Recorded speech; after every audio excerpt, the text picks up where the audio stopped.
Gloire à Dieu. Que le Seigneur vous bénisse. Chers frères et sœurs, nous sommes dans la maison du Seigneur. Et lorsque nous venons dans la maison du Seigneur, c'est avec espoir qu'il va nous bénir, qu'il va nous parler. Chers frères et sœurs, vous ne pouvez pas venir dans la maison du Seigneur en vain. Et ce matin, le Seigneur veut nous parler. Il veut nous amener à une autre dimension. Et voilà son but. Vous savez, la foi, c'est un chemin. Nous avons besoin d'avancer et le bonheur se trouve toujours en avant. Lorsque nous restons sur place, nous perdons de quelque chose. Nous finissons par nous lasser. Il est question d'avancer. Et ce matin, le Seigneur voudrait qu'on puisse faire encore un pas sur son chemin.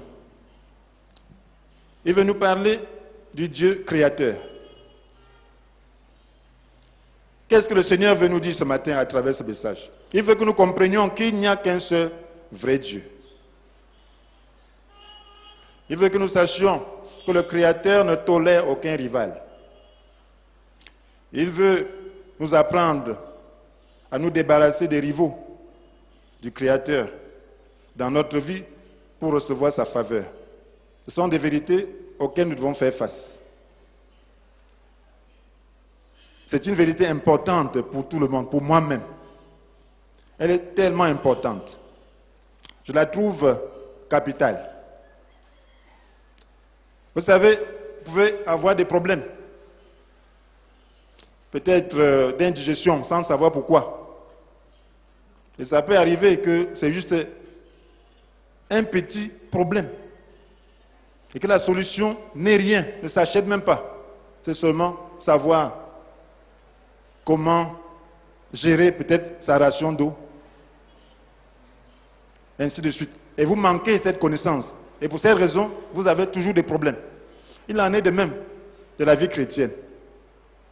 En réalité, frères et sœurs, la vie chrétienne est une vie de grâce.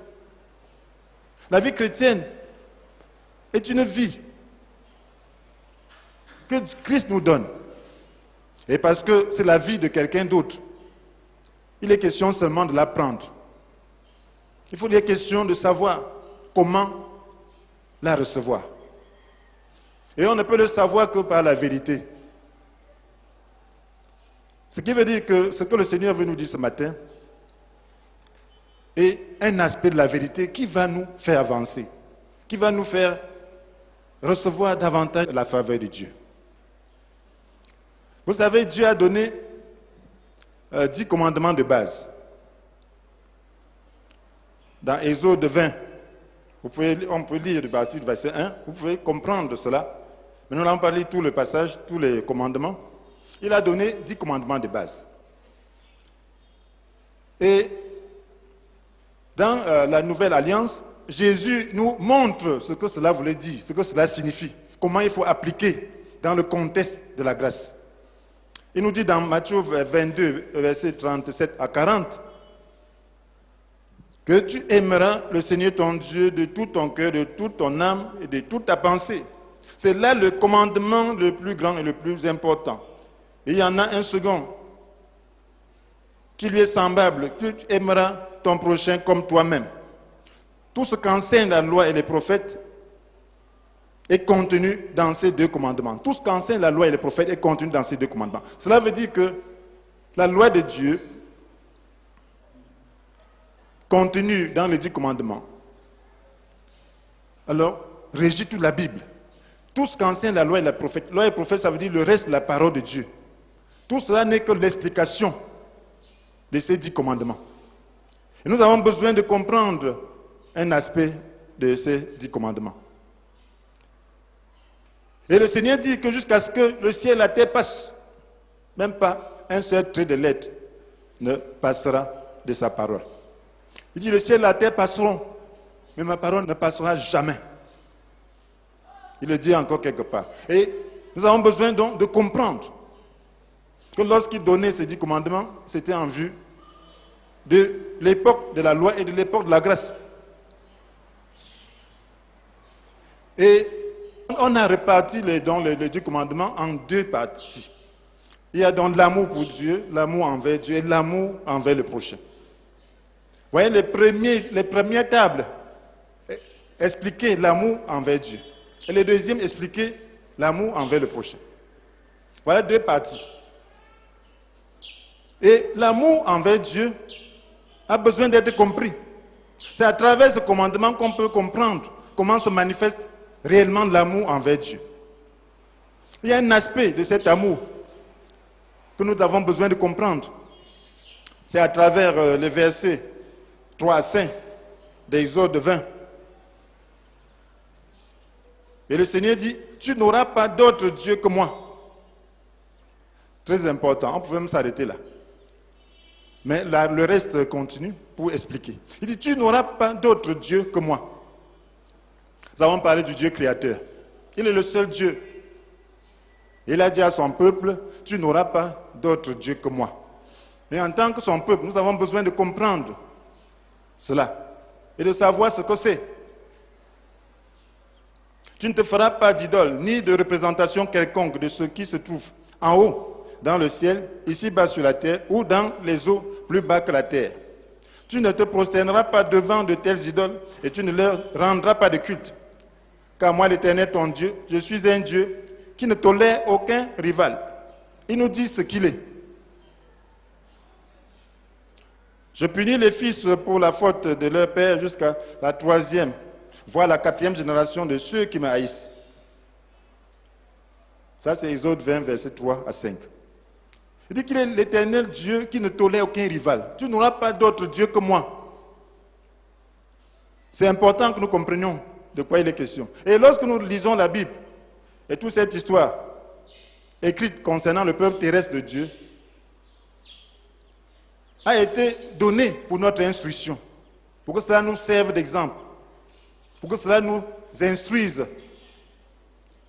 Et nous voyons dans le rapport du peuple de Dieu avec son Dieu que tout le temps qu'il y avait problème, la plupart du temps, c'était en rapport avec ce commandement.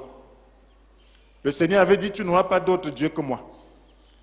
Vous savez, dans le contexte de l'Antiquité, il y avait des dieux. On a besoin de savoir quels sont ces dieux-là. Dieu dit, tu n'auras pas d'autre Dieu. Dieu avait petit d. Dans le monde païen, il y avait des dieux. Et le peuple de Dieu était souvent attiré par les dieux des païens. Et lorsqu'ils étaient attirés par ces dieux et leur rendaient un culte, ils avaient des problèmes avec Dieu. Parce que Dieu dit qu'il ne tolère aucun rival. Lorsqu'il y avait un rival à Dieu, il se manifestait. Sa colère éclatait. Et son peuple connaissait des problèmes. Vous savez, le peuple d'Israël a été chassé de son territoire à plusieurs reprises. Pourquoi? C'était toujours à cause du péché d'idolâtrie. Lorsque le peuple se dévoyait et fabriquait des idoles pour les adorer, alors la main de l'ennemi était plus puissante pour détruire Israël. Et nous avons besoin donc de comprendre, puisque Dieu tient à cœur que nous puissions connaître sa faveur. Mais il nous dit qu'il est un Dieu qui ne tolère aucun rival. Nous avons besoin donc de comprendre quels sont les rivaux de Dieu, si nous voulons être en paix avec lui. Quelquefois, nous chassons le diable, alors que le diable a l'autorisation de Dieu. Lorsque l'ennemi dominait sur Israël, c'était simplement avec l'autorisation de Dieu. Lorsque l'ennemi n'avait pas l'autorisation de Dieu, Israël était vainqueur. Et Dieu combattait pour Israël. Dieu avait dit à Israël que ce n'est même pas son combat, c'est le combat de l'Éternel. En tant que peuple de Dieu, attaquer le peuple de Dieu, c'était attaquer l'Éternel. Mais si l'Éternel se retirait, c'était à cause des rivaux. Lorsque les rivaux se présentaient, lorsqu'il y avait un Dieu rival, Dieu s'écartait. C'est la même chose avec nous. Le peuple de Dieu a des problèmes. Prie sans exaucement, simplement parce qu'il y a des dieux rivaux. Le plus grand problème de l'Église, c'est les dieux rivaux. Le plus grand problème dans la vie d'un chrétien, c'est les dieux rivaux. Et nous avons besoin de comprendre en quoi cela consiste dans notre temps moderne. Nous avons besoin de savoir quels sont ces dieux rivaux. Frères et sœurs, je crois que si nous croyons en Dieu, c'est pour avoir la faveur de Dieu. C'est pour que le Seigneur combatte pour nous. C'est pour que l'ennemi soit toujours vaincu. C'est pour que nous puissions avoir la faveur de Dieu, sa protection, sa bénédiction. Donc, nous avons besoin donc de savoir quels sont les dieux rivaux. Qu'est-ce qu'un Dieu, d'ailleurs? Un Dieu, c'est quoi? Avec petit d. Donc, on dit que c'est le nom donné aux idoles et aux divinités païennes. C'est comme ça qu'on explique. Certaines sources expliquent comme ça. Donc, on appelle les idoles et les divinités païennes. Ça veut dire ce à quoi les païens croient, comme venant du divin, comme des êtres célestes, qu'ils acceptent comme leur Dieu. C'est ça qu'on appelle Dieu. Et l'autre source explique encore mieux. C'est un être supérieur, d'une puissance surnaturelle. Lorsqu'on parle de Dieu, on voit un être supérieur, une puissance surnaturelle. Un païen voit Dieu comme un être supérieur. Il voit donc Dieu à travers la puissance, la manifestation de la puissance, ou la manifestation de quelque chose de surnaturel. Là, il peut en faire son Dieu. Et l'autre source, c'est un être surnaturel, objet de déférence. Un être surnaturel, objet de déférence, ça veut dire quoi? Ça veut dire qu'il demande du respect et qui demande l'obéissance à sa volonté, à ses désirs, à ses sentiments. Donc, c'est un être surnaturel que les gens adorent. Les gens lui obéissent à sa volonté, à ses désirs, à ses sentiments. Et c'est pour cela que dans l'Antiquité, vous allez voir des idoles qui exigeaient même qu'on leur sacrifie des enfants. Vous voyez, lorsque vous lisez la Bible, vous voyez le Moloch, c'était un dieu sanguinaire, il réclamait le sacrifice des enfants. Et lorsque vous vous soumettez à ces dieux, il exige des choses. Il va vous dire que pour que je vous protège, pour que je puisse vous accorder la pluie, pour que je puisse rendre votre bétail fécond, alors il faut ceci, il faut cela. Et souvent, c'est des exigences difficiles. Vous pouvez donc voir ces dieux, même dans ce contexte actuel, dans le monde moderne. Il y a des siècles où la bénédiction doit être suivie de beaucoup de choses, de sacrifices. On te demande souvent des choses qui sont en contradiction avec la parole de Dieu. Ce sont des dieux, ce sont des puissances. Donc, lorsque vous acceptez ces dieux dans votre vie, il y a un problème. La Bible nous dit, pour donner un exemple, dans Romains 1, verset 23, « Ainsi, au lieu d'adorer le Dieu immortel et glorieux, ils adorent des idoles, images d'hommes mortels. » Donc, ces idoles sont souvent des images, des figurines. On sculpte ou on moule. Peut-être des oiseaux. Des images d'hommes mortels, d'oiseaux, de quadrupèdes ou de reptiles. On sculpte un reptile et on dit c'est un dieu. On lui attribue une puissance. Ce sont des idoles, c'est ce que la Bible dit. Et il y a beaucoup de peuples qui ont des amulettes, c'est-à-dire les gris-gris. Les fétiches, ce sont des dieux, parce qu'on y attribue une puissance. Et certains ne marchent pas sans leur gris-gris, sans leurs amulettes. Parce qu'ils se disent que ça les protège des porte-bonheur. Ce sont des dieux. Parce qu'on y attribue une certaine puissance. Donc nous avons besoin de connaître tout cela. Mais la Bible nous dit que ce sont en réalité des démons qui sont derrière ces dieux. Ces dieux-là sont des démons. Tous ces fétiches, toutes ces idoles visibles ont derrière eux des démons. C'est ce que la Bible nous dit dans 1 Corinthiens chapitre 10, verset 20. Mais je dis que les sacrifices des païens sont offerts à des démons. à des démons et à ce qui n'est pas Dieu. Donc les sacrifices offerts par les païens, parce que les païens imitent le culte de l'Antiquité, le culte de l'Ancienne Alliance. Vous savez, on offrait des sacrifices à Dieu. Les démons aussi parodient cela. Ils réclament qu'on sacrifie. Et même des enfants. Mais on offre à qui?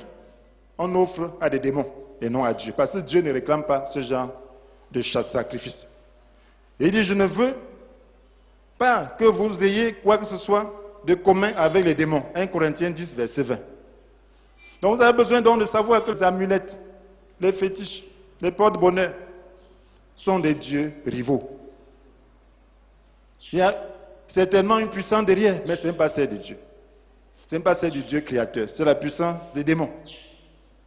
Et dans le contexte de notre culte par l'Esprit et en vérité, tel que prôné par le Seigneur dans Jean 4, verset 24,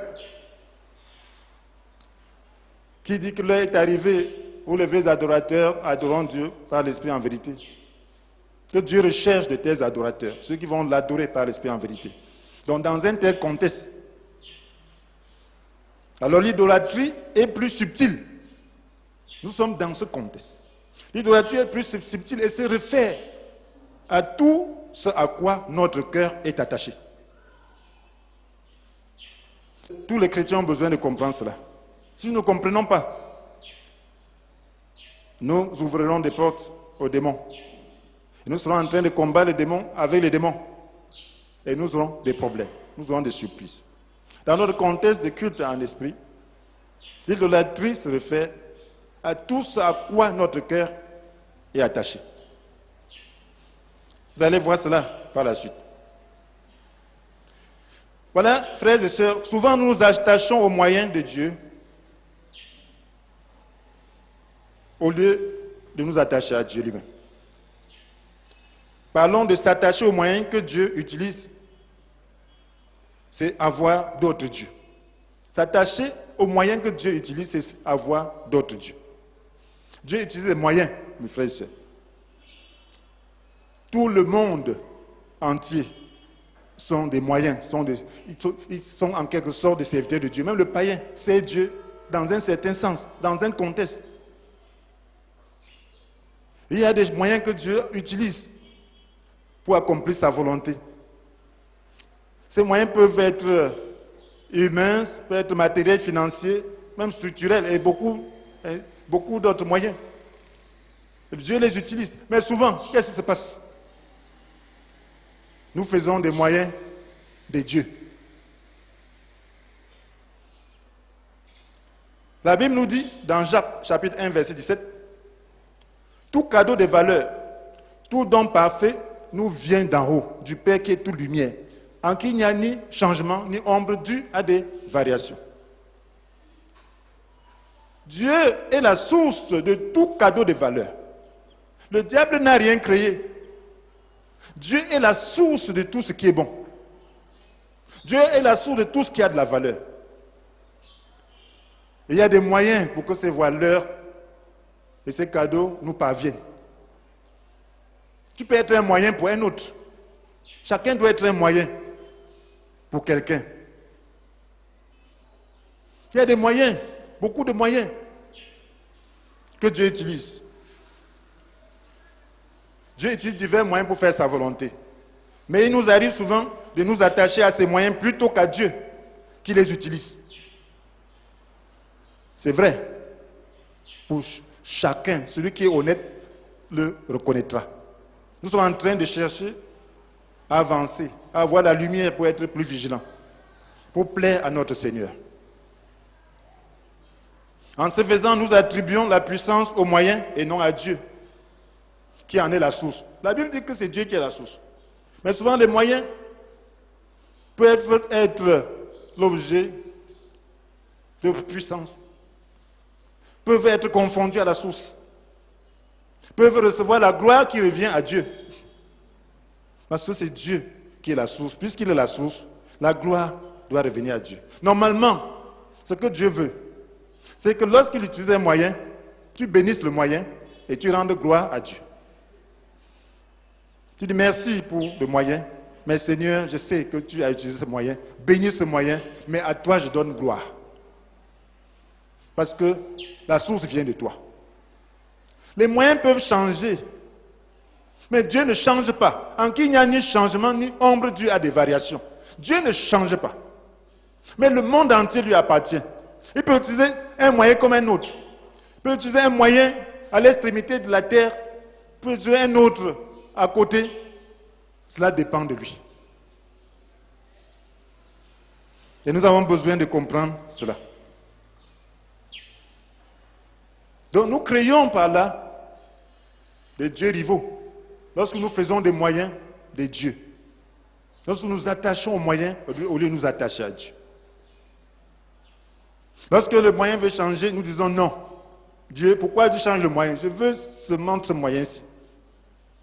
Ça devient une idole. C'est pour dire à Dieu qu'il n'y a que ce moyen que tu peux utiliser. Je dis souvent aux gens, lorsqu'une porte se ferme, quelque part, sache que Dieu a toujours d'autres portes. Ne fais pas comme si cette porte-là était ton Dieu. Lorsque tu fais de cette porte-là ton Dieu, alors tu as des problèmes. Il y a des gens qui s'en vont, ils comptent, ils se disent que voilà, si je n'ai pas ceci de tel, je suis perdu. Et lorsqu'il arrive, parce que tu as fait de ça de Dieu, si tu es dans la volonté de Dieu, Dieu ne permettra pas. Parce que tu as déjà un Dieu rival. Tu dois dire, ce tel-là, c'est un moyen, je ne sais pas pour combien de temps. De toutes les façons, je ne dépends pas des moyens. Je ne dépends pas d'un moyen, je dépends de Dieu. Qui peut utiliser n'importe quel moyen. Même un régime, mon frère, c'est un moyen.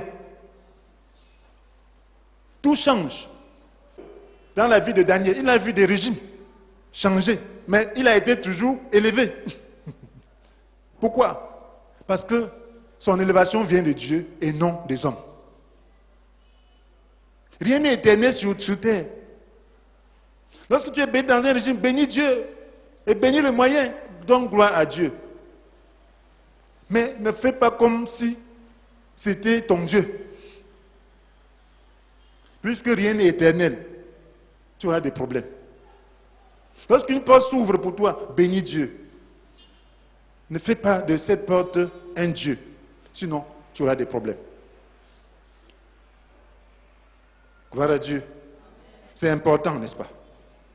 La Bible nous dit, dans Romains 1, verset 25, oui, ils ont délibérément échangé la vérité concernant Dieu contre le mensonge. Ils ont adoré et servi la créature au lieu du Créateur. Lui qui est loué éternellement. Amen. Romains 1, verset 25. Vous voyez, l'homme tend à servir la créature au lieu du Créateur. Les moyens sont des créatures. Les portes ouvertes, c'est des créations de Dieu. Dieu utilise même pour créer des hommes, pour créer des portes. Mais ce n'est pas le Créateur. Tu ne dois pas adorer des portes. Tu ne dois pas adorer des moyens financiers. Tu ne dois pas adorer des voitures. Tu ne dois pas adorer les maisons.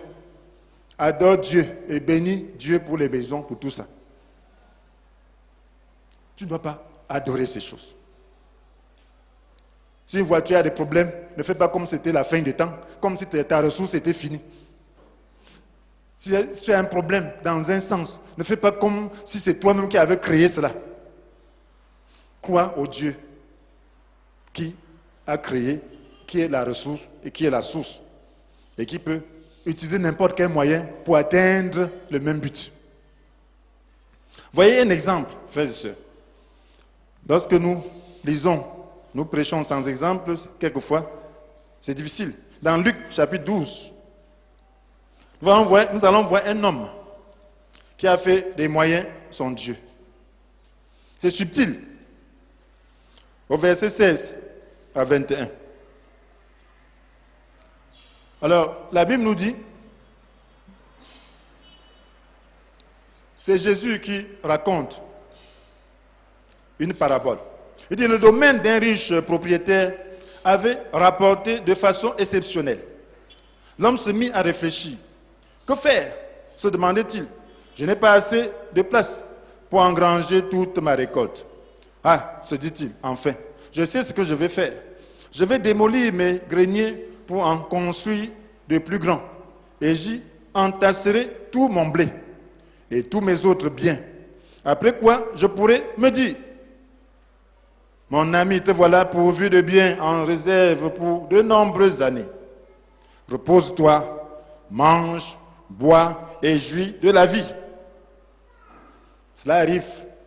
Nous cherchons toujours un point de repos. Nous pouvons dire, oh, je vais me reposer quand même. Ne dites jamais ça dans votre vie. Amen. Ne dites jamais ça. J'ai vu quelqu'un dire que maintenant, oh, ma famille est en sécurité. Oh, même si je meurs maintenant, il n'y a pas de problème, il est mort. Non, c'est ton Dieu. Est-ce que ce n'est pas Dieu qui garde la famille? Mon frère, il faut faire attention. C'est Dieu, il ne faut jamais faire un rival à Dieu. Il faut toujours voir Dieu. C'est Dieu seul. Ne te dis pas que tu es arrivé. Tu es arrivé à quoi? Tu es en mission sur la terre. Mon frère, même un ministère peut être un Dieu. On rate la mission. On cherche seulement le succès. Quand il n'y a pas de succès, le Dieu est mort. Le Dieu de succès.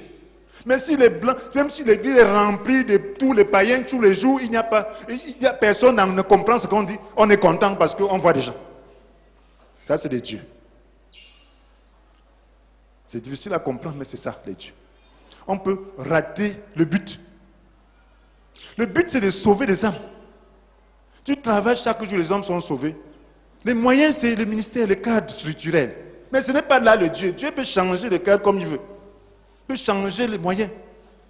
Mais nous devons être focalisés plutôt sur Dieu, sur le but. Voyez cet homme. Qu'est-ce que Dieu a dit? Mais Dieu lui dit, pauvre fou que tu es, cette nuit même, tu vas mourir. Et tout ce que tu as préparé pour toi, qui va en profiter? Alors, lorsque tu as des moyens exceptionnels, dis-toi, Dieu, c'est toi qui as donné ces moyens. Tu en es le propriétaire. Qu'est-ce que tu veux faire de ça? Ne pense pas que ces moyens-là vont te permettre de jouir de la vie et te reposer. Puisque la vie ne dépend pas de toi. Si Dieu ne permet pas de vivre un instant, tu ne vivras pas. Ce ne sont pas les moyens qui te font vivre, mon frère, ma soeur. Les moyens ne sont pas tes dieux. Quelqu'un peut dire que j'ai beaucoup d'argent maintenant, il peut me soigner. Tu ne sais pas qu'il y a des maladies qu'on ne peut pas soigner avec l'argent. Même avec des milliards. Si quelqu'un est aveugle, qui va soigner avec quoi? Mon frère, on ne doit pas se couper de Dieu. Et souvent les gens disent, oh, moi je suis pauvre. Les riches, ils ont de quoi se soigner. Mon frère, si tu ne dois pas te couper de Dieu. C'est Dieu qui permet que quelqu'un se soigne. Dans les hôpitaux, on fait tellement d'erreurs médicales. On pose de faux diagnostics. On demande à l'infirmière de faire ceci, elle se trompe. Elle met d'autres choses. Donc, c'est Dieu qui est la source. Cet homme avait fait de ses moyens son Dieu. Il a dit, bon, je vais vivre. Il sait que le lendemain, il va vivre. Plusieurs années, il va vivre. C'est Dieu qui lui a dit ça, qu'il va vivre plusieurs années. Il pense que ses moyens sont devenus des dieux. Dieu puissant qui vont donner la possibilité de vivre plusieurs années. Dieu dit, c'est moi Dieu et tu vas mourir. Tu ne peux rien. Lorsque nous avons des moyens, bénissons Dieu. Et disons, Dieu merci, ça vient de toi. Qu'est-ce que je dois faire de ça? Est-ce que je dois encore vivre? Si je dois vivre, combien d'années dois-je encore vivre? Les hommes sages dans la Bible disaient, Seigneur, je dois encore vivre combien de temps? Pour connaître la mission qu'ils doivent faire. Et lorsque Dieu leur montrait, ils étaient contents, ils étaient satisfaits, ils savaient ce qu'ils sont en train de faire. Parce que c'était Dieu leur Dieu. Frères et sœurs, voyons un autre exemple. Avec Abraham. Vous connaissez l'histoire d'Abraham dans Genèse chapitre 22. Abraham avait mis 25 ans pour attendre Isaac, l'objet de la promesse. Dieu avait appelé Abraham. Que ferait de toi un homme important? Tu deviendras une source de bénédiction pour d'autres. Que ferait de toi l'ancêtre d'une grande nation. Et il n'a pas d'enfant, 25 ans. Finalement, le moyen vient, le moyen par lequel cette promesse de Dieu devait s'accomplir, être l'ancêtre d'une grande nation. Il arrive, après un temps, l'enfant a atteint son adolescence, j'espère, parce qu'on dit qu'il avait 1000 ans dans le pays après la naissance d'Isaac, avant que Dieu lui demande d'offrir Isaac en sacrifice. Lorsque l'enfant devient déjà adolescent utile, Dieu dit, va me l'offrir en sacrifice sur une colline que je vais t'indiquer. Pourquoi Abraham avait-il obéi? Parce qu'il avait discerné qu'Isaac était le moyen et non Dieu. Il n'était pas attaché à Isaac. Il a dû souffrir, il a dû lutter, mais il a compris que Isaac n'est pas Dieu. Si le sacrifice à la demande de Dieu, Dieu n'est pas mort. Il est le reste, il est le même. Il est toujours ma source. Je ne sais pas de quelle manière il va me donner la descendance dont il parle. Je ne suis pas sûr de ce qu'il va faire. Mais c'est une chose. Il accomplira son dessein. Il peut ressusciter même Isaac. Isaac, c'est lui qui me l'a donné. Alors il était détaché. Il a mis sa confiance en Dieu. Isaac n'était pas son Dieu, sans lequel la promesse ne se réaliserait pas. Qu'est-ce qu'il a fait? Lorsqu'il a sorti le couteau pour tuer Isaac, Dieu est intervenu. Au verset 15 de Genèse 22, Dieu dit, « Puis l'ange de l'Éternel appela une seconde fois Abraham du haut du ciel et lui dit, « Je le jure par moi-même, parole de l'Éternel, puisque tu as fait cela, puisque tu ne m'as pas refusé ton fils, ton unique, je te comblerai de bénédictions, je multiplierai ta descendance et je la rendrai aussi nombreuse que les étoiles du ciel et que les grains de sable au bord de la mer. Ta descendance dominera sur ses ennemis. Tous les peuples de la terre seront bénis à travers ta descendance parce que tu m'as obéi. » Mais Dieu lui avait déjà fait la promesse. Il lui avait déjà dit ça. Mais pourquoi c'est maintenant qu'il est en train de ratifier, de jurer? Parce qu'il a vu qu'Isaac n'était pas un Dieu. Dieu veut tester. Est-ce que ce qu'il nous donne là, comme moyen, sont des dieux? Est-ce que ce qu'il t'a donné comme moyen est un Dieu? Il faut que Dieu teste avant de sceller. Et souvent, plusieurs d'entre nous ne passons pas le test. Et là, Dieu n'avance pas. Nous avons besoin de passer notre test. Dieu a vu maintenant. Dieu était content parce que Dieu lui-même veut nous faire du bien. Mais il a son principe. Il ne peut pas accepter un rival. Quel est cet homme-là qui va accepter un autre homme dans sa maison pour partager sa femme? Personne. Amen. Sauf les pervers. Les gens qui ne sont plus de ce monde. Mais bon, mon frère, c'est dire que Dieu lui-même ne le fera pas. Donc, comprenons que les autres dieux sont des rivaux, que Dieu ne peut pas tolérer. Il veut s'assurer que ce qu'il te donne n'est pas un rival. Voilà pourquoi tu ne dois pas mettre ton cœur dans les choses, dans les moyens, mon frère, ma soeur. Tu dois mettre ton cœur en Dieu. Lorsqu'il y a un moyen, tu dis, bon, je ne sais pas combien de temps Dieu va utiliser ce moyen. Dieu bénit ce moyen pendant que tu l'utilises. Je ne sais pas pour combien de temps. Mais je compte sur toi. Tu peux changer le moyen à volonté. Mais ta volonté sera toujours faite. Parce que tu es la source. Et tu peux utiliser n'importe quel moyen. C'est ce qu'Abraham a fait. Sinon, il n'aurait pas pris Isaac pour aller le sacrifier. Il a dit, Dieu, ce n'est pas toi qui me parles. Parce que tu m'as déjà parlé que ceci, ceci. Il tient Isaac, il le cache. Il dit que non, Isaac, mets-toi là. Peut-être Dieu là veut te voler même. Je vais voir comment il va venir te toucher. C'est ce que nous faisons. Nous luttons avec Dieu. Et lorsque nous luttons, nous avons des problèmes. Frères, les dieux étrangers nous causent des soucis. Nos soucis sont provoqués par les dieux étrangers. Nous avons besoin de comprendre cela. La Bible nous ordonne ceci. N'aimez pas le monde, ni rien de ce qui fait partie de ce monde. Lorsque certains entendent ça, sans bien comprendre, ils ont peur. On dit, n'aimez pas le monde. On dit, hey, comment Dieu peut dire de ne pas aimer le monde? Parce qu'ils ne comprennent pas la profondeur de cela. C'est pour notre sécurité. Dieu n'a pas dit de ne pas utiliser le monde.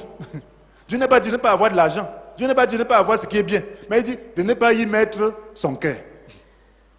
De ne pas y attacher son cœur. De ne pas faire du monde un rival. Ça, c'est 1 Jean chapitre 2, verset 15. C'est important. Tout jeune converti, on a inculqué ça. C'était notre passage de valeur. Et si tu n'as pas encore ça dans ta tête, inculque-toi ça, mon frère, ma soeur. Tu as besoin de savoir que tu es dans ce monde, mais pas du monde, n'appartenant pas à ce monde. Tant que tu ne connais pas ça, tu auras toujours des problèmes avec Dieu.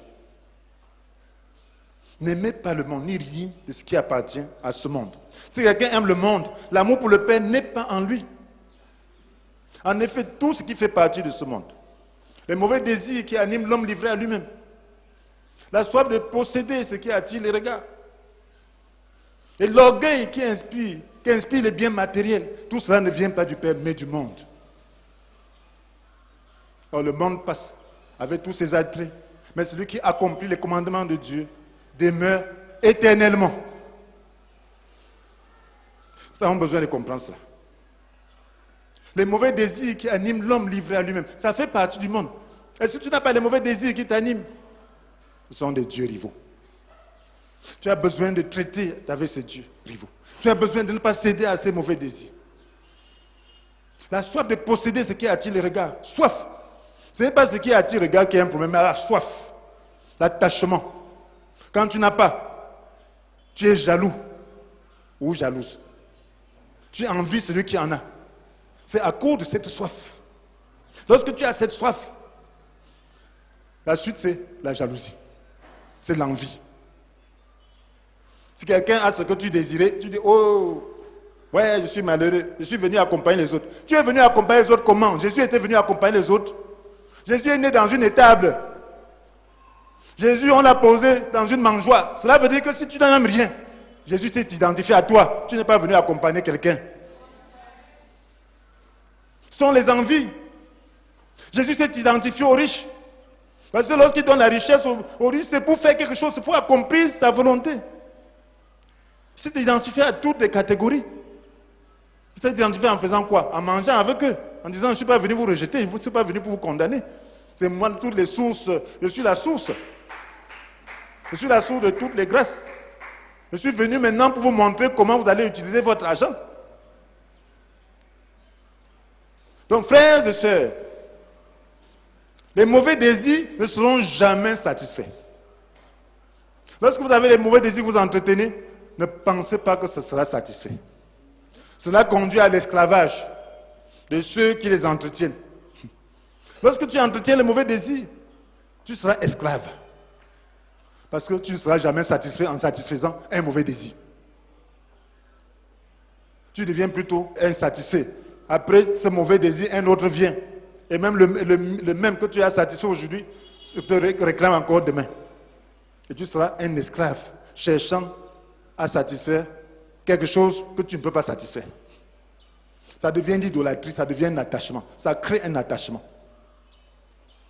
Le seul moyen, c'est de détruire ce Dieu-là dans ta vie, pour être libre. La soif de posséder ce qui attire les regards n'est jamais étanchée. Qui a déjà eu sa soif étanchée? La soif de posséder ce qui attire les regards. J'étais dans un bureau quelque part, une femme causait avec sa collègue, que, oh tel, Mais on parlait, je ne comprenais pas. Elle a mis combien de temps pour chercher la chaussure qu'elle devait porter? Elle demande, on veut porter quoi? Et quand elle a ouvert, elle pensait qu'elle était dans un supermarché. Elle a dit qu'il y avait des milliers de chaussures. Elle dit qu'elle entendait que les gens ont des milliers de chaussures. Elle a vu des milliers de chaussures pour une seule personne. Donc maintenant, pour porter, elle cherche, elle ne trouve pas ce qu'elle va porter. Mais je n'en croyais pas mes yeux. C'était des grandes dames. Des milliers de chaussures. Donc tu ne seras jamais satisfait. Si tu as 10, si tu as la soif de posséder, il y aura notre toujours, on en fabrique toujours. Il y aura des cuirs lisses, il y aura des cuirs ceci, on va toujours en fabriquer. Et on aura toujours d'autres coupes. Tu vas toujours avoir en envie. Tu as 1000 là-bas à la maison, mais quand tu vois quelqu'un, un pauvre qui n'a que sa part là, tu dis, ouais, la qualité, si, ça vient encore d'où? Parce que tu convoites. Tu convoites, tu veux, c'est toi seul qui veux avoir tout. Finalement, tu es en train de servir un Dieu. Tu n'es pas en train de servir le Dieu créateur. Et ta vie, c'est comme ça. Et l'orgueil qui inspire les biens matériels ne satisfait personne de manière durable. Tu peux avoir l'orgueil, faroter les gens, on t'acclame, mais quand tu rentres chez toi, ça fait quoi? Les gens là te maudissent. Ce type-là, ainsi de suite. Ils jettent l'argent par terre pour qu'on ramasse. Ils pensent même que quoi? On te maudit, ça fait quoi? Donc, tu ne peux pas être satisfait par l'orgueil. Tu ne peux être satisfait qu'en faisant la volonté de Dieu. Cela veut dire que lorsque tu es pris par cet amour du monde, parce que tous ces désirs-là, c'est ça qu'on appelle le monde. La Bible dit de ne pas aimer ses désirs, de ne pas aimer cette manière de faire, de ne pas avoir ses soifs, de ne pas entretenir ses soifs, de ne pas avoir de l'orgueil quand tu as de l'argent. Lorsque tu as de l'argent, sache que tu es un serviteur. C'est pour servir. Ce n'est pas pour montrer que tu as l'argent. Ça fait quoi? Tu es qui? Tu peux pas mourir. Si on tire sur toi, là, tu ne tomberas pas. Tu vas tomber.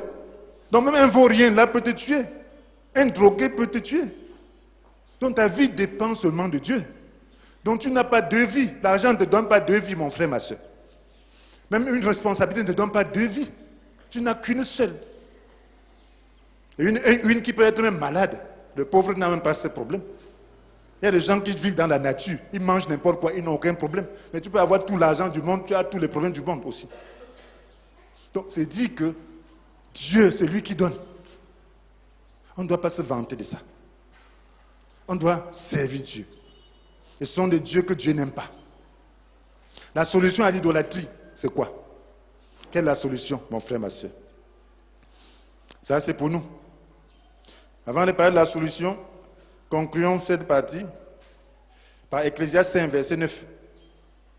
La Bible nous dit, qui aime l'argent n'en aura jamais assez.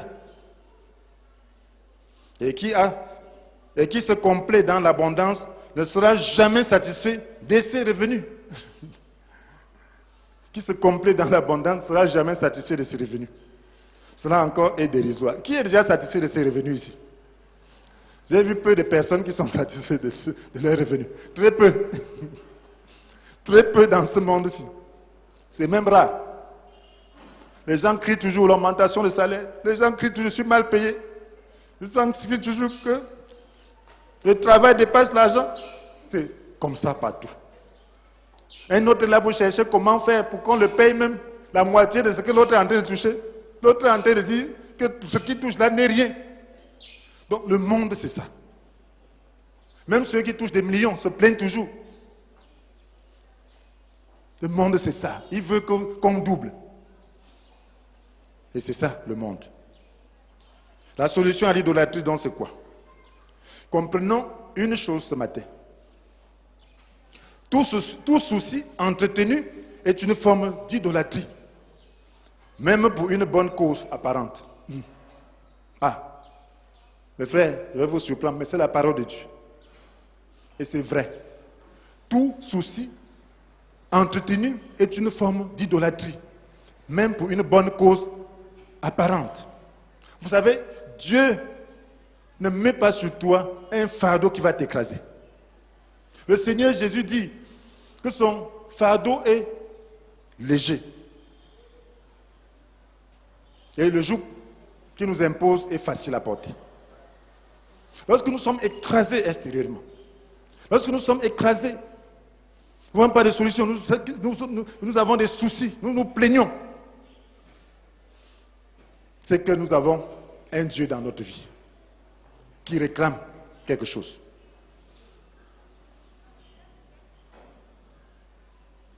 Souvent, nous faisons du succès un Dieu, alors que cela devrait être un moyen.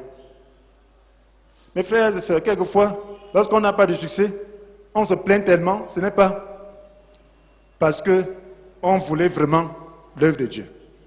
C'était un Dieu que nous tenions. L'œuvre de Dieu accomplie quand tu accomplis sa volonté sincèrement, quand tu sais ce que tu es en train de faire. Le succès peut ne même pas être l'œuvre de Dieu. L'œuvre de Dieu, c'est le cœur. Le cœur. Il faut savoir ce que Dieu veut que tu fasses sur la terre. Tu n'as pas besoin de faire comme un autre. Mais souvent, nous avons des dieux. Nous voulons faire juste comme tout le monde, comme n'importe qui. Et là, ça devient des dieux. Et nous ne voulons même pas suivre le chemin de Dieu, le sentier étroit, qui est difficile. On veut court-circuiter.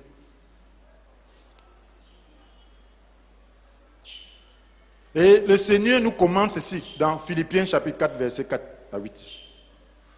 Voilà la solution, mes frères et sœurs. Réjouissez-vous en tout temps de tout ce que le Seigneur est pour vous.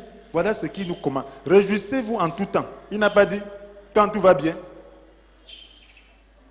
Il n'a pas dit quand on mange bien. Il dit réjouissez-vous en tout temps de tout ce que le Seigneur est pour vous. Cela veut dire que nous ne devons pas avoir des dieux rivaux. Nous ne devons pas avoir d'attachement à ceci ou cela. Nous devons être libres. Ce n'est pas que nous ne devons pas chercher à réussir. Nous devons le faire avec détermination, mais avec détachement, sachant que le résultat appartient à Dieu.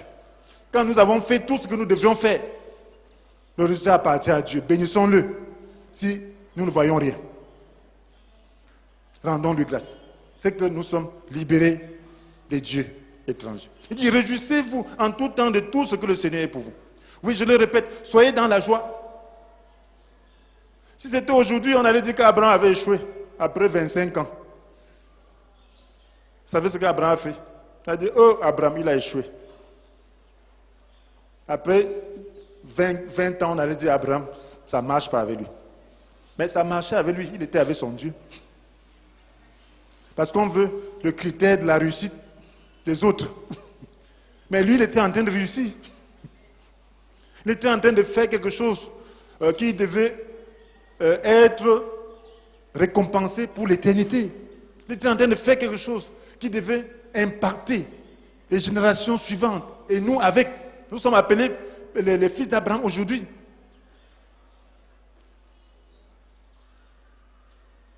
La Bible nous dit encore, faites-vous connaître par votre amabilité envers tous les hommes. Parce que quand tu es triste, là, tu ne peux pas être gentil envers les gens. Parce que être gentil, tu ne sais pas. Quelqu'un te voit, tu allonges le visage, tu montres que tu ne veux même pas recevoir quelqu'un parce qu'en réalité, tu ne veux même pas. Parce que tu as trop de soucis. Ce n'est pas que tu es occupé, concentré, mais tu rencontres quelqu'un là, et saluer gentiment. Tu portes tes soucis sur toi, tu ne peux pas sourire avec la personne. Faites-vous connaître par votre amabilité envers tous les hommes. Le Seigneur est proche. Ne vous mettez en souci pour rien. Ne vous mettez en souci pour rien. Donc il n'y a rien qui devrait nous causer des soucis. Mais en toute chose, exposez vos besoins à Dieu. Donc ça ne veut pas dire que tout marche. Cela veut dire que lorsqu'on est confronté aux difficultés, il y a une solution. En toute chose, exposez vos besoins à Dieu. On doit lui exposer besoin sans être attaché. Lorsque nous sommes attachés, ça nous cause des problèmes, des inquiétudes. Lorsque tu poses ton problème à Dieu, tu exposes ton besoin à Dieu. La Bible fait encore quoi? Il dit, adressez-lui vos prières et vos requêtes, en lui disant aussi votre reconnaissance. Donc, tu dois être reconnaissant déjà pour ce qu'il a fait, et reconnaissant pour le résultat, parce que tu sais que Dieu exauce les prières. Et c'est ça, l'attitude de foi. Un idolâtre n'est pas quelqu'un qui a la foi. Tu veux voir que Dieu répond tout de suite là, tu veux voir quelque chose de visible avant de dire que Dieu a répondu. Non, Dieu dit, lorsque tu as exposé tes besoins à Dieu, adresse-lui tes prières, tes requêtes, et adresse-lui aussi ta reconnaissance. Sois reconnaissant pour ce qu'il a déjà fait et pour ce qu'il doit faire. Adressez-lui vos prières et vos requêtes, en lui disant aussi votre reconnaissance. Alors la paix de Dieu, qui surpasse tout ce que l'on peut concevoir, tout ce qu'on peut concevoir, gardera votre cœur et votre pensée sous la protection de Jésus. Donc la paix de Dieu est un don. Cela surpasse tout ce qu'on peut concevoir. Jésus en partant a dit, je vous donne la paix. Je ne vous la donne pas comme le monde la donne. C'est une paix que tu peux avoir, même dans le feu. C'est une paix que tu peux avoir pendant que le monde chamboule. C'est ça la paix de Dieu, parce que tu n'es pas attaché même à toi-même. Tu dois te détacher même de toi-même, de ton moi, de ta personne. Et te remettre entre les mains de Dieu. Ta vie dépend de Dieu. Et il fait de ça ce qu'il veut. Mais il veut faire ce qui est bien parce qu'il t'aime. C'est les idoles qui l'empêchent de faire de ta vie ce que lui veut. Et la manière de combattre les idoles, c'est de ne pas laisser de soucis dans ta vie. La Bible nous dit, dans 1 Pierre chapitre 5, verset 7, déchargez-vous sur lui de tous vos soucis, car lui-même prend soin de vous. Est-ce que nous croyons à cela? Si nous avons des dieux, nous ne pourrons pas les décharger. Lorsque nous sommes attachés, nous ne pouvons pas nous décharger. Le Seigneur dit, lâche, laisse ça à mes pieds. Ne t'en occupe pas, je m'en occupe. Tu dis non, je tiens. Ça, c'est un Dieu. Ça, c'est un Dieu. Quel est celui-là qui a planté? Il dort dans le champ pour voir comment sa semence pousse. Il veille que tant que je ne vois pas, il faut que je vois comment ça pousse. Il a tellement de soucis, je veux voir comment ça pousse. Le grain de maïs, je ne vois pas encore. C'est ce que nous faisons. Lorsque nous prions, nous n'avons pas besoin d'être encore anxieux. C'est comme si on voulait voir comment Dieu fait pousser le maïs. On ne verra pas. Ça va se passer devant nous, on ne verra même pas comment ça se passe. Parce que c'est tellement minime que nos yeux ne peuvent pas percevoir. Le Seigneur veut qu'on soit dans le repos. Et la Bible nous dit maintenant, enfin frères, nourrissez vos pensées de tout ce qui est vrai, noble, juste, pur, digne d'amour ou d'approbation. Nourrissez vos pensées de tout ce qui est vrai, noble. Voilà les critères. Pur, juste, digne d'amour ou d'approbation. Est-ce que tes pensées, ce que tu penses là, est vrai? La vérité, c'est Jésus. Est-ce que ça entre dans le cadre de la vérité biblique? Est-ce que c'est vrai? Est-ce que c'est noble? Les pensées que tu entretiens là, c'est noble. C'est noble pour toi. Nous devons avoir honte de l'incrédulité, mon frère, ma soeur. Les chrétiens n'ont pas honte d'être incrédules. Nous devons avoir honte. Parce que Dieu nous promet tout, mais on se met à pleurer, à se plaindre. On doit avoir honte.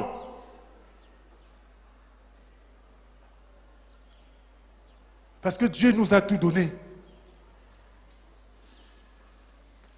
Et, frères et sœurs, c'est très important. Je vais terminer, je vais conclure. Disposons nos vies sur l'autel de la croix pour que le feu de Dieu consume toutes les idoles de notre cœur. Nous avons des idoles. Nous avons défini ces idoles, n'est-ce pas? Nous avons défini ces dieux. Les dieux des païens, c'est des gris-gris, les porte-bonheur, les fétiches, et tout. L'ésotérisme, ce sont leurs dieux, et tout. Mais les dieux des chrétiens, c'est l'attachement. On fait des moyens, la source.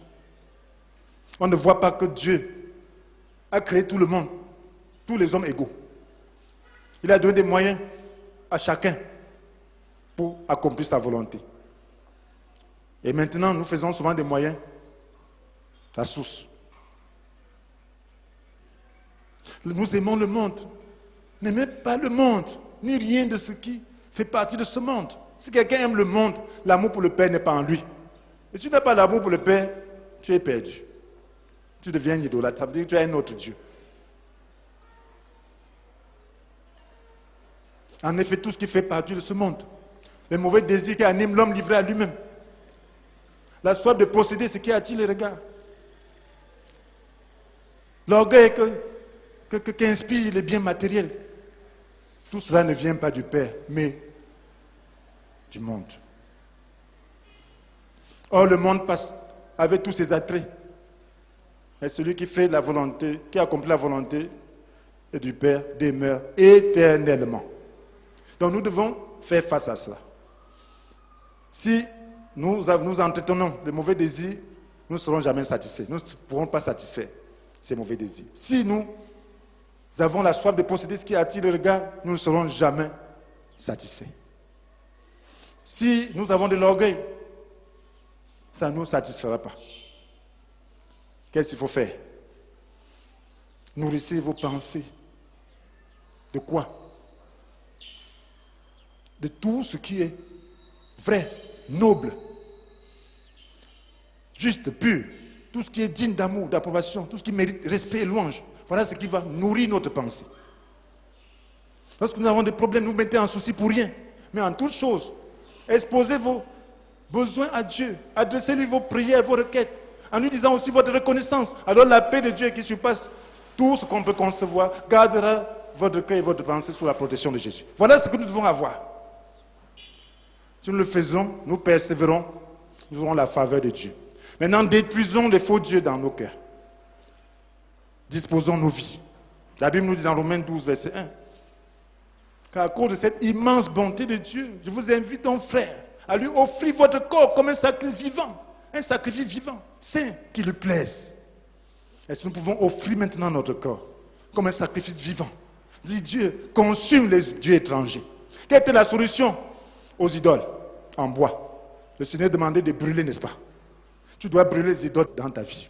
Le feu est là pour brûler les idoles dans ton cœur. Lorsque tu es en feu, l'idolâtrie n'a pas de place. Lorsque tu es zélé pour Dieu, tu es prêt à mourir pour lui, ça veut dire que tu es en feu. Lorsque tu ne fais aucun cas de ta vie, ça veut dire que tu es en feu. L'idole ne pourra pas. Tu as besoin d'être en feu, de dire ta volonté et rien que ta volonté. Même s'il n'y a rien à manger, que ce soit ta volonté, il n'y a pas de problème. Même si tu me donnes le monde entier selon ta volonté, il n'y a pas de problème. C'est ça que le chrétien doit connaître. Il doit être zélé. Que tu mets dans des bonnes ou des mauvaises conditions, pas de problème. Je te crois. Regardons ce que les autres ont connu par le passé. Dieu ne te laisse pas dans une épreuve pour toujours. Mais c'est des dieux rivaux qui te laisseront là. Sa colère dure un instant, mais sa faveur toute la vie. C'est ce que nous chantons, n'est-ce pas? Mon frère, ma soeur, donc nous devons comprendre que nous devons garder nos cœurs attachés au Seigneur et non aux moyens qu'il utilise pour nous bénir. Et lorsque ces moyens sont bloqués, ne portons pas des soucis, portons les regards vers le Dieu créateur, l'unique source de vie. Sinon, ces choses pourront constituer des rivaux pour Dieu. Ce qui a attiré sur nous sa colère. La Bible nous dit dans Proverbe 4, verset 23, « Par-dessus tout, veille soigneusement sur ton cœur, car il est la source de tout ce qui fait ta vie. » Que le Seigneur vous bénisse.